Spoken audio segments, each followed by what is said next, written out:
시청자 여러분 안녕하십니까. 전옥현의 안보정론을 시작하겠습니다. 이제 벌써 9시 반이 넘었는데요. 지금 시간에도요 온도가 30도가 넘네요. 정말 폭염인데 여러분들 건강 각별히 좀 조심하셔야 될 것 같습니다. 이번 시간에는 여기 박지원, 하태경, 진성준, 그 다음에 전효옥 이런 분들의 얘기를 가지고 여러분께 뉴스를 풀어드리도록 하겠는데, 우선 이 박지원 전 비대위원장, 제가 어제도 말씀드린 바 있는데, 이 박지원 전 비대위원장을 출마해갖고 손해볼 게 하나도 없다, 아마 나 같으면 출마할 것 같다, 출마하겠다라고 얘기했는데요. 결국 오늘 MBC TV에 출연을 해서 출마하겠다라는 폭탄 선언을 했어요. 야, 이거 이 박지원이를 정치판에 민주당에 접목시킨 사람이 누굽니까? 이재명이잖아요. 그런데 이 이재명과 한번 맞붙겠다는 거예요. 자, 이게 대한민국의 정치판이죠. 어떻게 보면은 도의도 없는 것 같지만 그만큼 여기서는 도의론으로 따질 게 아니라요, 이재명의 당대표 자격이 없는 그런 상황이기 때문에 이재명의 잘못이지, 이 박지원 전 비대위원장이 이재명이가 이 비대위원장 자리에 앉았다고 해서 이재명이 봐주기 위해서 출마를 안 한다, 이거는 말이 안 되는 것이죠. 한마디로 해서 공정과 상식과 정의, 이 개념에서 볼 때 지금 이 시대적인 키워드인데요. 이 점에서 보더라도 박지원 전 비대위원장의 출마는 지극히 당연한 것이다. 박지원을 비대위원장 시킨 것도 이재명, 박지원을 당대표에 출마시킨 것도 역설적이지만 결국 이재명이다. 이번 결국 어떻게 되느냐, 대선 패배, 그 다음에 지선 패배에 대한 책임의식이 없다는 데서 현 민주당의 문제점은 출발한다, 이렇게 저는 판단이 되는데요. 흔히 출마의 변이라고 하잖아요. 출마의 이유 한 세 가지 정도로 압축이 되는 것 같아요. 하나는 민주당을 살리기 위한 거예요. 민주당을 살리려면 어떤 정당이 되느냐, 국민을 위한 정당이 돼야 되고 청년을 위한 정당이 되어야 된다고 합니다. 그 다음에는요, 이재명이가 출마할 경우에는 결국은 민생을 외면하는 정당이 된다. 왜? 계파 갈등이 심해지죠. 그 다음에 또 당이 분당될 우려가 있죠. 그 다음에 국민의힘에서 수사를 나가면 또 민주당은 보복 수사에서 반발하죠. 이렇게 되면 결국은 민생은 실종된다는 겁니다. 그런 걱정이 있고, 그 다음에 뭐가 되냐, 본인이 그동안에 밝혔던 5대 혁신안, 이거를 끝까지 책임지고 추진할 사람은 나밖에 없기 때문에 출마하지 않을 수 없다는 겁니다. 이 정도로 이 출마의 변을 밝히고 있어요. 자, 그러면 구체적으로요, 이 박지원 전 비대위원장이 오늘 오후에 MBC와 인터뷰를 통해서 뭐라고 얘기를 했는지 구체적으로 말씀을 전해드리겠습니다. 처음으로 밝히는 결심인데, 민주당을 다시 국민을 위한 정당, 그 다음에 청년의 목소리를 듣는 그런 정당으로 만들고자 출마를 한다. 그런데 문제는 뭐냐, 지금 당원 가입한 지가 6개월이 안 되기 때문에 당원 가입이 6개월이 돼야만 당대표를 출마할 수 있는데, 이 문제를 당무위원회하고 말하자면 비대위 이런 데서 논의를 해서 풀어달라라고 얘기하고 있고요. 그리고 이재명 의원과 관련해서는요, 이재명 의원이 당대표가 되면 계파 갈등이 더 심해질 거라고 말하고 또 분당 우려가 있다고 말하는데, 거기에 대해서 이 두 가지 점에 대해서 본인도 동조를 한다.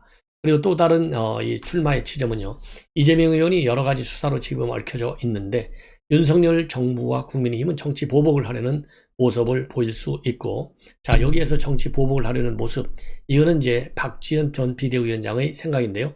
어차피 박지원 비대위원장이 제대로 정치에 출마하려면 앞으로는요, 정치 보복이라는 쓰지 말고 이 위법 의혹이라고 쓰십시오. 그러면 제가 보기에는요, 위법 사실이 많은데 이렇게 단정적으로 쓰지 마시고, 그렇다면은 이런 범죄 행각들이 너무나 많다, 그분이라고 하는데 지금 언론을 통해서 보면 맞는 것 같다, 이렇게까지는 못 나가더라도 범죄 의혹이 너무 많아서 부득이하게 수사가 이루어질 거 아니냐, 이렇게 얘기를 해야 맞지. 다른 것은 옳은 소리 하면서 이 수사에 대해서는 민주당의 뭐라고 그럴까요, 이 고질적인 보복 프레임을 씌우려고 하는 거, 이거는 박지원 위원장답지 않은 그런 주장이 아닌가 싶어서 지적을 안 할 수가 없습니다.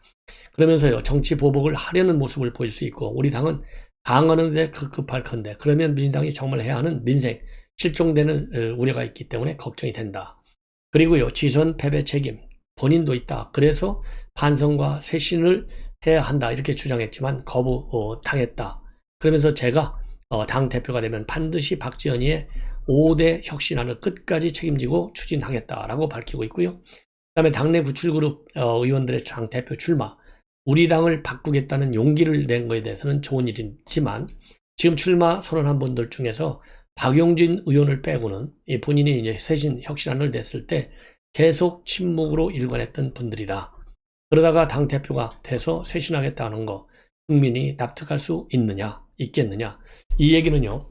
결국 이 구출그룹 중에서 지금 출마를 선언한 사람들하고 그 다음에 박지원의 이 당 개혁론에 대해서 차별화를 시키는 것입니다.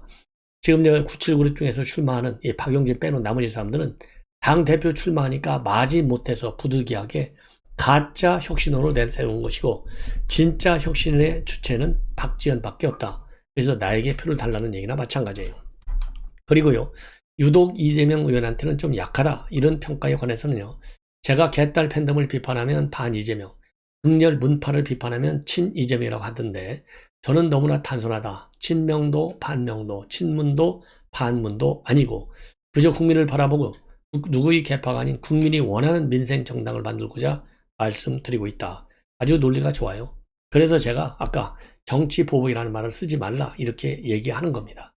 박지원 위원장의 출마 입헌은 나름대로 우리 국민들과도 상당한 공감대가 있고 지금 현재 이재명 대항마까지 갈지 안 갈지는 모르겠는데요. 당무위와 비대위에서는 이 박지원 전 비대위원장의 출마 6개월이라고 하는 이 결격 사유가 물론 있어요. 왜냐하면 악법도 지켜야 된다. 이것이 이제 뭐라 그럴까요? 아주 오래전부터 내려오는 명언이잖아요. 악법도 지켜야 된다. 그러나 지금 이 상황에서 민주당이 지금 처해 있는 여러 가지 환경을 보면요. 악법을 그대로 지키면은 박지원 탈락되잖아요. 달라지는 모습. 21세기 민주당의 새로운 모습. 그리고 이 건강한 협치의 파트너로 탈바꿈되기 위해서는 박지원 비대위원장 어떻든지 간에 수용하라 이렇게 봅니다. 물론 그렇다고 해서 이 조홍천 의원이 얘기한 대로 여러 가지 당내 기반이 약하기 때문에 뭐 될 가능성은 저는 뭐 상당히 희박하지 않나 미안한 얘기지만요. 그렇게 보여져요. 그러나 박지원 비대위원장을 당헌 당규를 고쳐서까지라도 출마시키는 것이 민주당이 정말로 이 조국의 강을 건너는 것이기도 하고 달라지는 반성하는 모습의 민주당으로 탈바꿈되는 그런 모멘텀이라도 만들 수 있는 또 기대할 수 있는 그런 순간을 갖는 것이 아니겠느냐라고 생각을 해서요. 이 박지원 비대위원장 출마를 허용하도록 관련 규정을 고쳐라 이렇게 저는 주장을 하고 싶어요. 그리고 해수부 공무원의 피살 그리고 월북 문제에 관해서 지금 하태경 위원장이 지금 TF 위원장을 끌고 있는데요. 오늘 뭐라고 그럴까요? 민당 황희하고 김철민 이런 사람들이 이대준 씨의 형인 이대진 씨를 만나가지고 우리 다 같이 호남 사람인데 뭘 그 월북이 아니라고 그러냐? 이 돈을 줄 테니 즉 기금을 만들어서 줄 테니 월북을 인정하라. 그리고 진실을 월북을 인정하라 라고 하는 것은 결국은 진실을 왜곡하라는 것인데 이 얘기는 명백히 헌법상 권리인 양심의 자유를 침해하는 것이다 라고 비판하는 입장문을 내놨어요. 예. 물론 이제 황희 의원이라든가 이 김철민 의원은 강력하게 부인을 하고 있죠. 이런 문제에 관해서 부인을 하고 있는데 이 부인하는 얘기는 이제 결국 인권위에서요. 진정사건이 이제 있어가지고 진정에 따라서 지금 조사에 즉각적으로 착수를 했습니다. 참고적으로요, 인권위에서는 해경에서 이대진 씨가 도박빚 이런 걸로 인해서 월북을 했다라고 하는 해경의 단정적 발표, 정신공황 이런 걸 이유로 해서 월북했다 했는데요. 이러한 해경의 월북 인정은 좀 잘못됐다. 이렇게 판단해서요. 해경에 징계를 하도록 그렇게 권고한 바 있어요. 그렇기 때문에 제가 보기에는요. 이번에 인권위의 친정 사건에 대한 회복 매수 의혹 이 부분에 대해서 나름대로 인권위가 똑바로 진단을 하지 않을까 일단 기대를 해 봅니다. 예. 자, 그 다음에는 중요한 것은요. 오늘 우의령제를 가졌어요. 그러니까 이대준 씨가 피살된 지 2년 만에 인천학 영액터미널에서 우의령제를 가졌습니다. 여기에는 뭐 유족들도 나오고 하태경 의원과 그 다음에 김진형 전 해군 군수사령관, 문경복 옹진 군수, 그 다음에 유족 측 법률 대리인 김기윤 변호사 이런 사람들이 전부 다 참석을 했어요. 근데 오늘 이 우의령제에서요. 굉장히 특이한 것이 두 자녀, 아들, 딸 두 자녀의 편지가 공개가 됐습니다. 아들은 편지에서 뭐라고 주장을 했냐면 입장을 밝혔냐면요. 국가로부터 버림받고 아빠는 우리를 두고 아빠는 절대 가시지 못하셨을 것이다.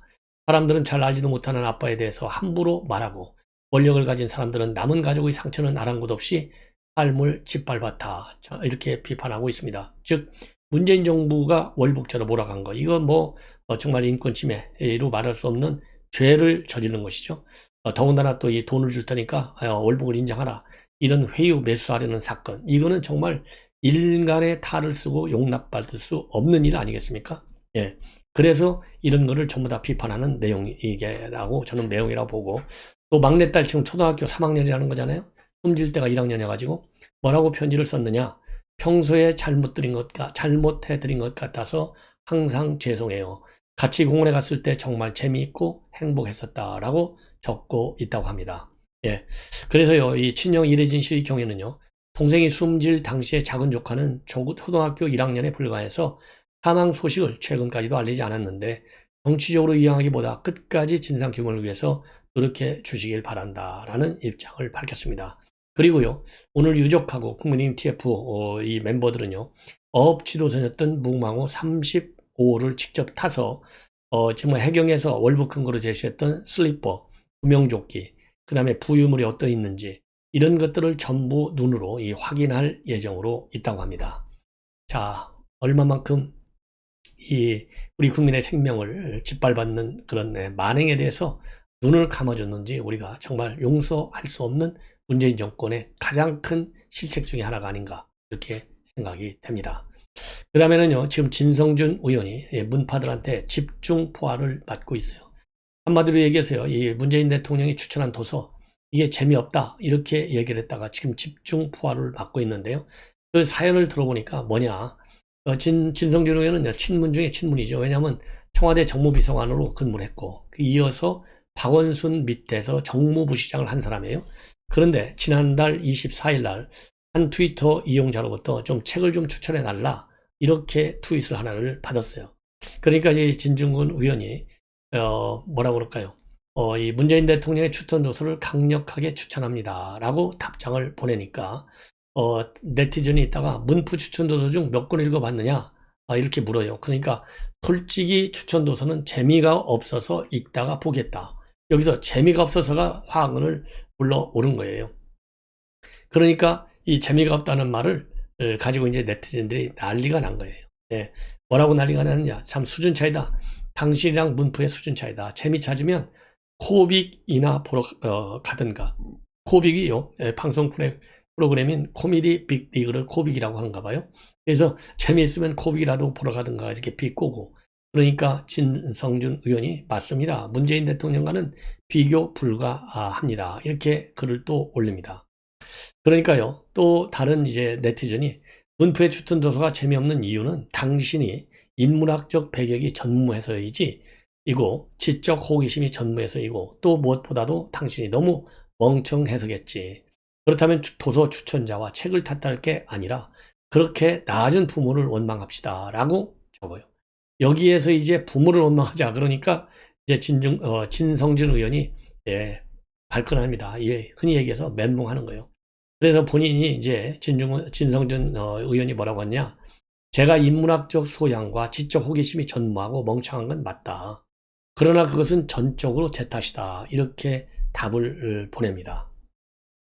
이런 걸 가지고요. 이제 서로가 진성준 의원파하고 또 이 문재인 지지파 간에 이제 싸움이 벌어지는 거예요. 극렬히 반응이 달라져요. 그래서 이 문파들은 뭐라고 하느냐. 진성준은 진솔해 보이고 싶었던 것 같은데 무례함을 범했다. 진솔해 보이면서도 무례하지 않으려면 문프 추천 도서가 재미없다라고 하지 말고 어렵다고 해야 되는 것 아니냐. 이런 것까지 알려줘야 하냐. 이렇게 비판하고 또 다른 네티즌이요. 딱 봐도 농담 아니냐. 그만하자. 이렇게 자제를 당부하기도 했습니다. 자, 그러면 도대체 문프가 읽은 책이 뭐냐? 실크로드 세계사가 있어요. 이거는 이 딸 문다혜 씨가 말이죠. 소파에서 낮잠을 자고 있는 문 대통령 사진을 공개했는데 그때 그 옆에 소파 앞에 있는 테이블에 이 책이 올려져 있어요. 예. 그래서 이 책이 또 베스트셀러가 됐다는 거지 않습니까? 그 다음에 하나는 지난 6월 9일 날 문재인 대통령이 직접 짱깨주의 탄생이라고 하는 책을 직접 추천합니다. 예, 땅깨주의 탄생. 그래서 이 두 개의 책들이 우리 이제 이거 문재인 대통령이 읽은 책들이구나. 이렇게 이제 알려지기 시작한 건데 이걸 가지고 대대적으로 이제 혼이 난 것이죠. 자, 이게 팬덤 정치의 방패가 아니겠습니까?